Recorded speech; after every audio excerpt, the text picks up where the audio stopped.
یہودا کا قبیلہ بھی تو یعقوب کا ہی خاندان ہے، اور جب خدا نے یعقوب سے یہ بات کی، خدا نے اس سے وعدہ کر لیا، خدا نے اسے برکت دی، اسے الگ کر لیا، اپنے دوسرے لوگوں میں سے اسے الگ کر کے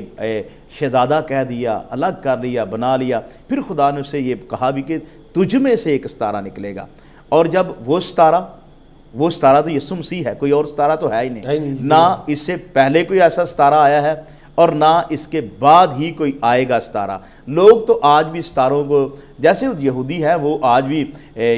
اس کے آنے کے بہت سارے ہیں جو آنے کے اس کے منتظر ہیں، لیکن بائبل کے مطابق یعقوب میں سے جو ستارہ نکلنا تھا وہ ستارہ ایک ہے، اور وہ ستارہ ہے یسوع مسیح ہے، جو ہمیشہ تک چمکتا رہے گا، اور جن جن کی زندگیوں میں وہ چمکا ہے ان کی زندگیوں کو اس نے روشن کر دیا ہے، منور کر دیا ہے، اور وہ کبھی بھی بجھنے والا نہیں ہے۔ یعقوب نے یہودا کے شیر ببر کی پیشن گوئی کی۔ آج ہم مختلف خدا کے پرستار جو ہیں ہم سنتے بھی ہیں، خدا کے خادمین سے بھی ہم اس بات کو سنتے ہیں کہ وہ یہودا کا شیر ببر ہے۔ یہ پیشن گوئی جو ہے یہ کس طرف اشارہ کرتی ہے؟ دیکھیں نا، جیسے اب عبرانیوں کے خط میں پڑھتے ہیں، اس کے پہلے باب میں لکھا ہوا ہے کہ وہ یہودا کے قبیلے کی جب بات، جیسے آپ نے بات کی کہ ہم ایک گیت بھی گاتے ہیں،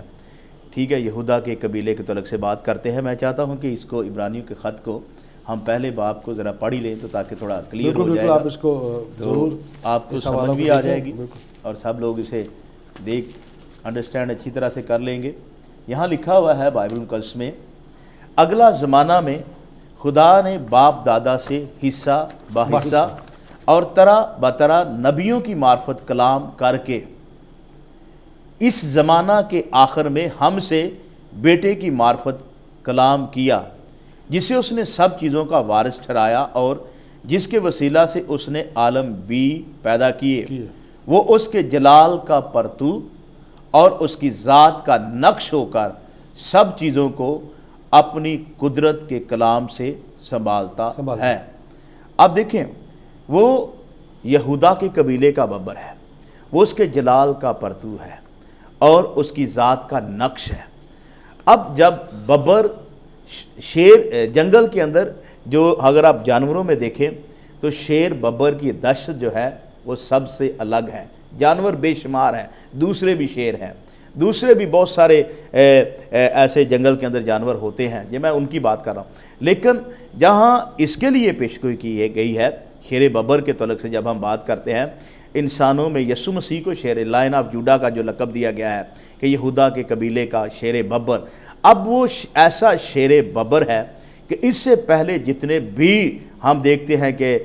خدا کے نبی آئے ہیں یا پیغمبر آئے ہیں یا رسول آئے ہیں، کسی کی ایسی پرسنالٹی نہیں ہے اور کسی کا ایسا روب نہیں ہے، اور نہ کسی کے پاس ایسا کوئی اختیار ہے اور نہ کوئی ایسا کر ہی سکتا ہے۔ شیر جب آتا ہے نا، شیر ببر جب آتا ہے تو جتنے بھی دوسرے ہوتے ہیں نا وہ سارے اسے دیکھ کر چھپ جاتے ہیں۔ اس کا ایک اپنا روب ہے، اپنا ایک کردار ہے۔ خداوند یسوع مسیح کے پاس وہ سارا اختیار ہے، وہ ساری قدرت ہے۔ بیماریاں ہوں، مشکلات ہوں، بدروہیں ہوں، پریشانیاں ہوں، جو کوئی بھی جو کچھ کوئی بھی نہ ہو، جب یسوع مسیح سامنے آ کر کھڑا ہو جاتا ہے تو یسوع مسیح کی دہشت اتنی ہے کہ وہ ساری چیزیں وہاں سے ہٹ جاتی ہیں اور بالکل معاملات جو ہے وہ ٹھیک ہو جاتے ہیں۔ یہاں پر ہم لیں گے ایک چھوٹا سا بریک۔ پادری صاحب، مسیح یسوع چرنی میں آ چکے ہیں، میں اور آپ ہم سب خوشی سے بھرے ہوئے ہیں کہ میرا اور آپ کا نجات دینے والا ہمارے سامنے ہمارے ساتھ ہے، اور اس خدا کا بیٹا جس نے اسے بھیجا تاکہ میں اور آپ نجات پائیں، زندگی پائیں اور کثرت کی زندگی پائیں۔ کہیں جائے گا مت، ہمارے ساتھ رہیے گا۔ اب ہم اور زیادہ پیشن گوئیوں کو تھوڑی سی اور چیزیں ہم اس میں شامل کریں گے کہ یسایہ مسیح خداوند کے بارے میں کیا کہتے ہیں۔ Stay with us.